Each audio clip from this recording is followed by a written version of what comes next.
This is another story from the edge of hypnosis and NLP.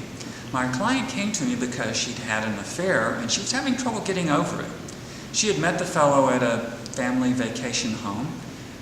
He had broken it off because he was married and he didn't want to jeopardize his marriage. As a matter of fact, my client was married and she loved her husband and was happy with him at home. So I started by talking to her about the Kinsey Report and all the different ways in which people express sexuality. It turns out there is no normal when it comes to sex. One person enjoys one thing and that's a turn on, another person could care less. And I discussed this at some length, and then I told her about some studies in psychology. It turns out that most men who have an affair have a desire to confess to their wives. They want to get it off their chest so they can feel better. Of course, the wives then feel worse. Many times, though, women will compartmentalize. And what they'll do is they'll marry somebody who's a good provider, and they're happy with them as a provider and a husband and a father.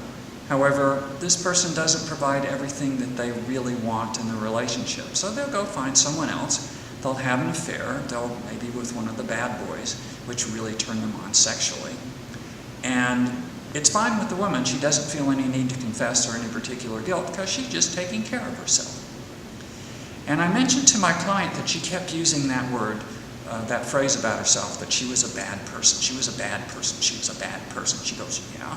And I said, I'd like you to consider using a different word instead. And she said, what's that?